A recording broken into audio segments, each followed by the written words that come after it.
First ever factory outlet Mukunda jewellery KPHB Kothapet Khammam Somajiguda Hanamkonda. నమస్తే రమగారు. నమస్తే చే. రమగారు, ఏదైనా మంచి కథ చెప్తారా? ఒక ఊళ్ళో ఒక గోపయ్య అని ఒక కుర్రాడు ఉన్నాడు. ఒక అవ్వ వాడు. ఈ పిల్లవాడు కొంచెం అమాయకుడు, అంటే మెతకవాడు. నిలదీసి అడగడం, ఏదైనా తేడా వస్తే తనడానికి రావడం అలాంటి వ్యవహారాలు లేవు. పల్లెటూళ్ళల్లో కుర్రకారు సాధారణంగా నిలదీసి అడుగుతారు, అంటే టెంపరీగా ఉంటారు ఉండేవాళ్ళు పాత రోజులు. ఇప్పుడు ఎట్టా ఉన్నాడు తెలియదు మనకి. ఏదైనా తేడా వస్తే నువ్వు నిన్న అట్లానో ఇవాళ ఇట్లా అంటున్నావు అదేంటిదే అలా మాట్లాడగలరు, నిలబడతారు వాళ్ళ కోసం వాళ్ళు.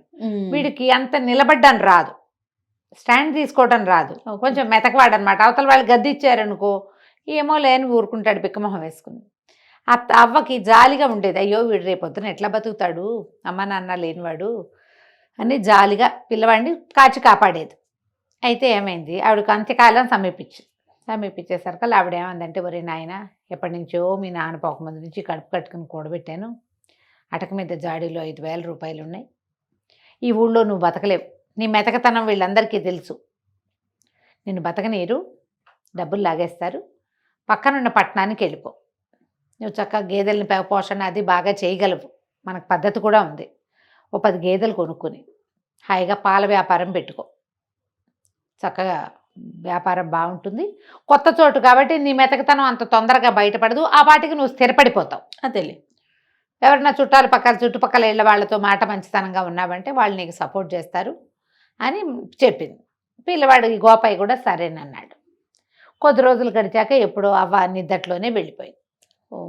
పిల్లాడు 4 చూసుకున్నాడు, చుట్టుపక్కల వాళ్ళందరూ చేరారు. మరి ఒంటరి పిల్లాడు కదా, సరే ఆవిడని సాగనంపారు. చుట్టాల పక్కల ఎవరో వచ్చి 10 రోజులు ఉండి వీడికి ఏదో కాచిపోసారు, అయిపోయింది. అంతా అయ్యాక పిల్లాడు ఏం చేశాడు, ఒకరోజు అటకెక్కి చూశాడు. చూస్తే జాడీలో 5,000 రూపాయలు ఉన్నాయి.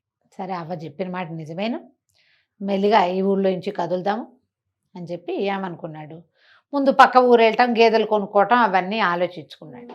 ఈ ఊళ్ళో ఒక శెట్టిగారు ఉన్నారు, ఆయన మహా గట్టివాడు, కొంచెం పీనాసివాడు అన్న పేరు కూడా ఉంది.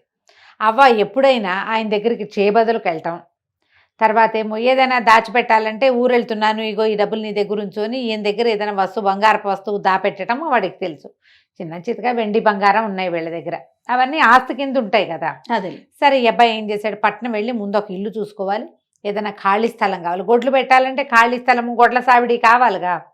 అందుకని ఏమనుకున్నాడు, శెట్టిగారి దగ్గరికి 5,000 చేత్తో పుచ్చుకొచ్చాడు, చిన్న మూటలా కట్టి పట్టుకొచ్చి, ఏమంటే శెట్టిగారు, నేను పక్కనున్న రామాపురం పెద్దపట్నానికి వెళ్తున్నాను, మరి ఇల్లు అది చూసుకుంటా, అక్కడ గొడ్లు పెట్టుకోమంది మా నాయనమ్మ, అవ్వ అక్కడ చెప్పింది, నేను అక్కడన్నీ ఇల్లు అక్కలు ఏర్పాటు చేసుకుని ఎవరన్నా మారుబేరగాళ్ళని వాళ్ళని చూసుకుని వస్తా, ఈ 5,000 మీ దగ్గర పెట్టండి కాస్త అని చెప్పి సరిగ్గా అదే సమయానికి ఆ శెట్టిగారి ఇంట్లో ఏమైంది, శెట్టిగారి భార్య వాళ్ళ మా అమ్మ ఇక్కడికి రాబోతోంది. ఆవిడ రామేశ్వరం ప్రయాణం అయింది, వాళ్ళ అమ్మ శెట్టిగారి అత్తగారు. దారైపోతూ వీళ్ళ ఊరు దారిలో ఉంది, వచ్చి ఇక్కడ ఒక రోజు ఉండి కూతురు దగ్గర ఆ పైన యాత్రలకు వెళ్తుంది. మా అమ్మ రాకరాకొస్తోంది, 3 ఏళ్ళయింది వచ్చి, ఒక చీర కొనుక్కురండి మా అమ్మకి అంటుంటే ఈయన అంటాడు, ఆ దారిపోయే వాళ్ళందరికీ దారిన పోతూ వస్తుంటే ఆవిడకు చీరలు ఎక్కడ పెడతాం, చీరలో సార్లో నేను పెట్టను అన్నాడు. ఆవిడ, మా అమ్మ దారిపోయేది ఎందుకైంది, మా అమ్మ కదా, పెళ్ళై 10 ఏళ్ళు అయితే ఎన్నిసార్లు జరిపింది, మనకి పండగ పబ్బాలు జరిపింది, 3 సార్లు బట్టలు పెట్టింది, రాక ఈ ఊరు వచ్చి ఒక నిద్ర చేస్తే చీరన్నా పెట్టదు పెద్దదానికి అంతేగా అని పెళ్ళామంటోంది. ఈయనేమో నేను అట్టా పెట్టనన్నాడు. ఈ లోపల ఏమైంది, వాళ్ళిద్దరూ మాట్లాడుకుంటూ ఉండగానే వీడు వెళ్ళాడు, మనవాడు గోపయ్య. ఈ వాక్యాలు చెప్పడానికి లోపలే ఏమైంది, ఈ పెళ్ళామేమో ఈవిడ సణుగుతుంటే ఏమన్నాడు, ఆ తర్వాత చీరల సంగతి పొయ్యి మీద కూర మాడుతోంది, పోయి చూసుకో అని కేకేశాడు. ఈ అబ్బాయి అక్కడే ఉన్నాడు, పొయ్యి మీద కూర మాడేటప్పుడు. ఆవిడ లోపలికి వెళ్ళింది, పొయ్యి మీద కూర ఏదో సవరించింది. ఈ లోపల ఈ గోపయ్య ఆవిడ లోపలికి వెళ్ళిన సందర్భంలో 5,000 రూపాయల వాక్యాలు ఈయనకి చెప్పి 5,000 ఈయన చేతిలో పెట్టాడు. ఓకే.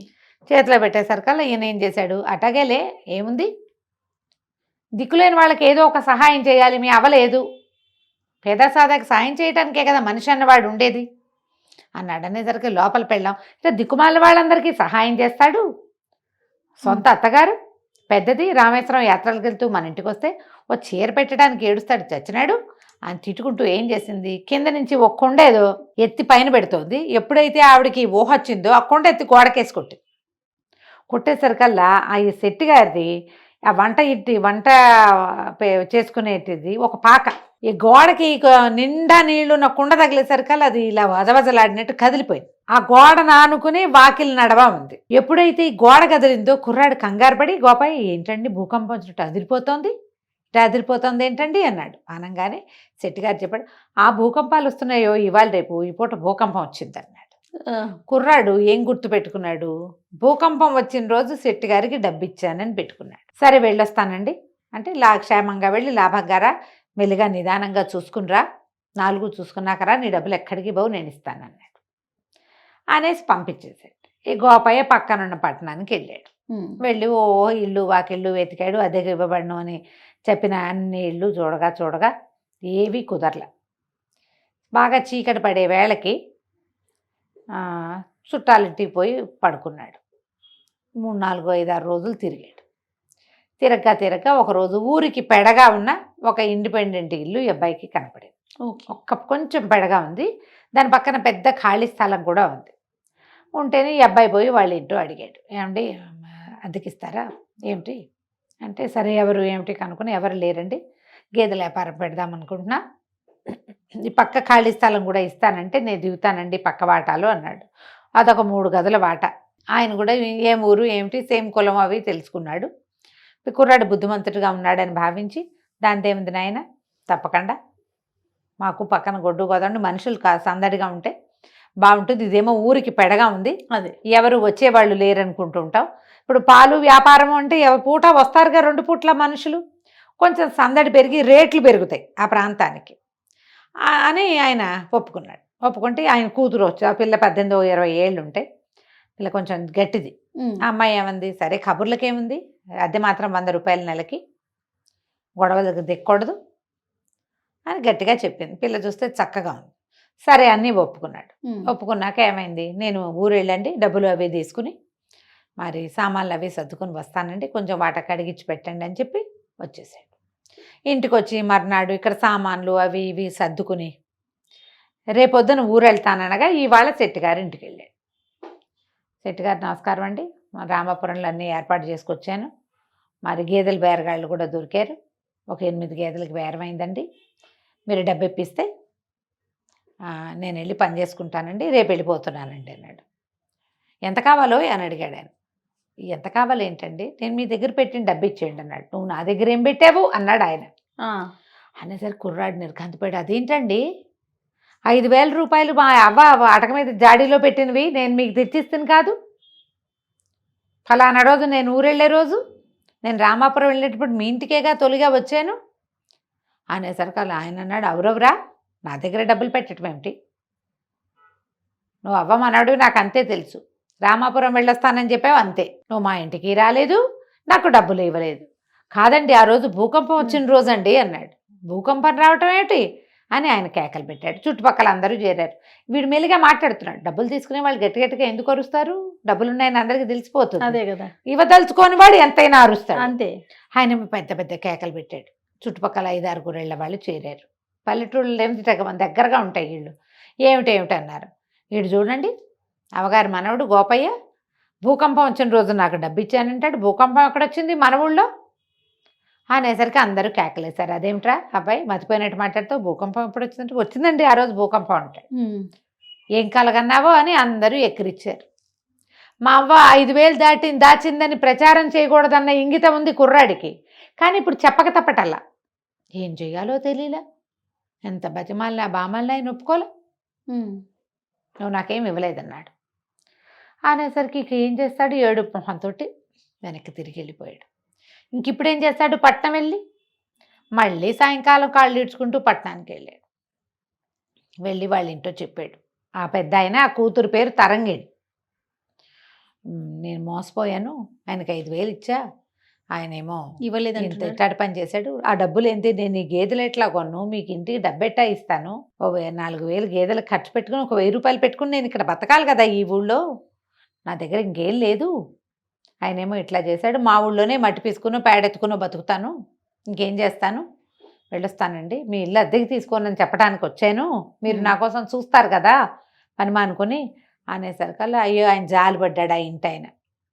అయ్యో పాపం ఎంత కష్టం వచ్చిందయ్యా, భలే మోసం చేశాడే వాడెవడో దుర్మార్గుడు, నిన్ను జాగ్రత్తగా బతుకునాయన అమాయకుడివి అన్నాడు. అనేసరికల్లా పిల్ల లోపల నుంచి మజ్జిగ తీసుకుని లోపల నుంచి వస్తూ, అదేమిటి నాన్న, దిక్కపోతే దిక్కపోయాడు, మన ఇంట్లో దిక్కపోయినా నష్టం లేదు, కానీ ఇతను పోగొట్టుకున్న డబ్బు మాత్రం ఇప్పించాలి కదా, అతను అమాయకుడు పోగొట్టుకున్నాడు, మనం తెలివి వాళ్ళం కదా అని ఒక ప్లాన్ చెప్తానని ఐడియా చెప్పింది.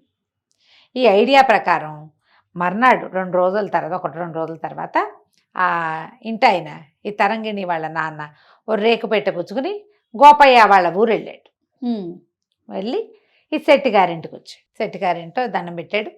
అయ్యా మరి మీరే కదండి శెట్టి గారు, నేను గోపయ్యకి కాబోయే మామగారినండి, వాళ్ళ అవ్వ ఉండగానే పిల్లని గోపయ్యకి ఇచ్చి సంబంధం కుదుర్చుకున్నాం, ఆవిడేమో మీ ఊరు రామాయణంలో పెళ్లి చేయాలని మాతో మాటిచ్చింది, ఆవిడ పోయింది కదా, ఏడాది లోపల పెళ్లి చేస్తే ఆవిడకి ఉత్తమ గతులు కలుగుతాయని నేను డబ్బు గిబ్బు అన్నీ సవరించుకుని వచ్చానండి, మీరు పెద్ద మనిషి, ఈ ఊళ్ళో మీరే చాలా పెద్ద మనిషి అని చాలాసార్లు అవ్వగారు చెప్పింది పెళ్లి మాటలకు వచ్చినప్పుడు. ఈ పెట్టెలో 60,000 ఉన్నాయండి, రేకు పెట్టె ఒకటి తెచ్చాడు, ఆ పెట్టెలో 60,000 ఉన్నాయి, పెట్టె మీ దగ్గర ఉంచండి, ఎందుకంటే నేను ఈ ఊరు వాడిని కాదు, ఇక్కడ ఏర్పాట్లు చేయాలి, వంట వాళ్ళని మాట్లాడుకోవాలి, పురోహితుడిని మాట్లాడాలి, సన్నాయి వాళ్ళని మాట్లాడాలి, 4 ఏర్పాటు చేసుకోవాలి కదా, రామాలయంలో చెప్పాలి, ఇవన్నీ ఉన్నాయి, ఈ డబ్బులు పుచ్చుకుని ఊరంతా నేను తిరగలేను, నాకు ఇక్కడ ఇంకో ఆనుపాను లేదు, మీరు మహానుభావులని చాలా పెద్ద మనిషి అని నేను విన్నాను, ఈ 60,000 రూపాయలు పెట్టే మీ ఇంట్లో ఉంచండి, ఓకే, వీళ్ళు వెంబడి 1000 చొప్పున తీసుకుంటా అని చెప్పంగానే ఆయనకు సాహస వచ్చేసింది. ఇంతకుముందు అప్పనంగా 5,000 నొక్కేశాడు, 60,000 పిచ్చి గోపయ్య వాడి వల్లే మళ్ళీ డబ్బులు వస్తున్నాయి అనుకొని సరేనన్నాడు. సరేనని ఏమేవ్ పెద్ద మనిషికి మజ్జిగ పట్టరా అంటే వాళ్ళ ఆవిడ మజ్జిగ చిప్పుకుంటుంది. ఈ లోపల ఏమైంది, చటుక్కున గోపయ్య వచ్చాడు. వచ్చి శెట్టి గారు మరి మొన్న నేను మీకు డబ్బులు ఇచ్చాను, మీరు కూడా మర్చిపోయారు, అసలు నేను ఇవ్వలేదంటున్నారు, భూకంపం వచ్చిన రోజంటే మీరు కాదన్నారు, అవాళ్ళు మీ ఇంట్లో కూర ఏదో మాడిందండి, కూర మాడుతోంది, వెళ్ళి చూసిరమ్మన్నారు, అప్పుడేనండి నేను మీకు 5,000 ఇచ్చాను అన్నాడు. అనగానే శెట్టి గారి గొంతులో వెలక్కాయ పడింది. ఇప్పుడు డబ్బులు లేవు అని అనడానికి వీల్లేదు, కాదు అంటానికి వీల్లేదు. అనగానే ఏం చేశాడు, కొంచెం తిప్పుకొని ఆ భుజం మీద చెయ్యేసి, నాకు గుర్తుందయ్యా భలేవాడివి, నీ డబ్బులు నాకెందుకు, నాకు జ్ఞాపకం ఉంది, కాకపోతే ఆ రోజున నువ్వు ఎప్పుడైతే 2 రోజుల క్రితం, నిన్న కాక మొన్న కదా వీడొచ్చాడు డబ్బుల కోసం, నువ్వు వచ్చినప్పుడు ఓ జూదరి, ఓ తాగుబోతువాడు, ఒక ఏమంటారు ఇల్లు కట్టుకునేవాడు, 3 సిద్ధంగా ఉన్నారు డబ్బుల కోసం, నీ డబ్బులు నా దగ్గర ఉన్నాయని తెలిస్తే నేను నీకు డబ్బులు ఇస్తే నేను వాళ్ళకేమి ఇవ్వటల్లా, వాళ్ళు నీ వెంట పడతారని నువ్వు డబ్బు పోగొట్టుకుంటావు, అమాయకుడివి, మీ అవ్వేమో నా చేతిలో పెట్టింది నిన్నని నేను అప్పుడు ఇవ్వలేదంతే, మళ్ళీ కబురు చేసి ఇద్దామనుకుంటున్నా, నేను ఏదో పనిలో పడ్డాను చూడు ఉండు అని వాడిని గోపయ్యను నుంచోబెట్టి అలా లోపలికి వెళ్ళి 5,000 పట్టుకొచ్చి ఇచ్చాడు. గోపయ్య లెక్క పెట్టుకున్నాడు, మూట కట్టుకోగానే మామగారు లేచి నుంచున్నాడు. అదే సంగతి, ఈ అబ్బాయి పెళ్ళి ఇప్పుడు వద్దండి అంటే ఏమిటో అనుకున్నాను, ఇంత మెతకవాడికి నేను పెళ్ళనివ్వనండి, అసలు పెళ్ళే క్యాన్సిల్, పెళ్ళి లేదు ఏం లేదు, ఇప్పుడు మొన్న మీరు డబ్బులు ఇవ్వకపోతే వీడు తిరగబడి మీ మీద పడి కొట్లాడలేదంటే ఏమిటి అర్థం, ఇంత మెతకాళ్ళుడు వద్దండి మాకు, అది పెళ్ళి లేదు ఏం లేదు, నేను వస్తానండి అని పెట్టపుచ్చుకుని వెళ్ళిపోయాడు. డబ్బులు పుచ్చుకుని గోపయ్య బయటకు వెళ్ళిపోయాడు, పెట్టపుచ్చుకుని పెద్ద మనిషి బయటకు వెళ్ళిపోయాడు. 5,000 పోయి 60,000 పోయినాయి. అది ఆయన నోరు తెచ్చుకుని చూస్తూ ఉండిపోయాడు. వీళ్ళిద్దరూ అదే ఒకే దారిలో నడిచెళ్ళి గోపయ్య వాళ్ళ ఇంటికి వెళ్ళి కాస్త 4 సామాన్లు సర్దుకుని ఆ గోపయ్యకి సహాయం చేసి బరువుగా ఉన్న పెట్టి తీసుకెళ్తుంటే ఆయన దిగులుగా చూసేట, బెట్లో ఏం లేవు, మామూలు బట్టలు పెట్టుకొచ్చారు. పట్నం వెళ్ళిపోయారు. పట్నం వెళ్ళాక సరే ఆయన చాలా సంతోషించాడు గోపయ్య, మీ వల్ల నేను డబ్బులు తీసుకోగలిగాను, నాకు ఆ తెలివితేటలు లేవు, అన్యాయం అయిపోయేవాడిని అని చెప్పి ఆ గేదెలు అవి ఏర్పరచుకున్నాడు. ఆయన అన్నాడు, దానిదేముంది నాయన, మెతక వాళ్ళకి ఎప్పుడు పక్కన తెలివైన వాళ్ళు ఉండాలి, మెతకవాడు మెతకగా ఉండటంతో పాటుగా పక్కవాడి తెలివితేటలు ఒప్పుకోవాలి, నువ్వు ఒప్పుకున్నావు కాబట్టి ఈ పని అయింది, అంతేగా, మీకెందుకు అనలా నువ్వు అంటే రాకపోను, అలాగే నువ్వు జీవితాంతం మా సలహా సంప్రదింపు వింటానంటే లక్షణంగా మా పిల్లని పెళ్లి చేసుకో, గేదెల వ్యాపారం పెట్టు, మా అమ్మాయి పై ఎత్తున అన్నీ చూసుకుంటుంది, పని నువ్వు చేయి, పై ఎత్తున పాప చూసుకుంటుంది, హాయిగా ఇద్దరు చిలక గోరింకలాగా నాకంటుకుందే ఉంటారంటే సంతోషించాడు గోపయ్య. వాళ్ళ అవ్వ అన్నగా అనుకున్నట్టుగానే వీడు ఒక తెలివైన వాళ్ళ సాంగత్యంలో ఉండి హాయిగా ఉన్నాడు. కథ కంచికి మనం ఇంటికి. చూడండి, తెలివితేటలు అందుకే ఎవరి సొత్తు కాదు. ఎవరి అంతే సొత్తు కాదు. మనం ఒకటి తెలుసుకోవాల్సింది ఏంటంటే మనతో పాటు తెలివైన వాళ్ళని ఉంచుకోవాలి చేయ. వాళ్ళతో మనకి మంచి ఫ్రెండ్షిప్ ఉండాలి. వాళ్ళు మన నెత్తి మీద చేపెట్టేలాగా ఉండకూడదు. కాస్త జాగ్రత్త పడి మనకు అంత తెలివి లేదంటే తెలివిగా ఉన్న వాళ్ళతో ఫ్రెండ్షిప్ చేయి అది చక్కగా. నిజం రమ్మగారు. అప్పుడే కదా? మన అచీవ్మెంట్ అనేది ఇంకా 100% సక్సెస్ అవుతుంది అవును కదండి. అవును. రైట్ రమ్మగారు, నమస్తే. నమస్తే చేయ.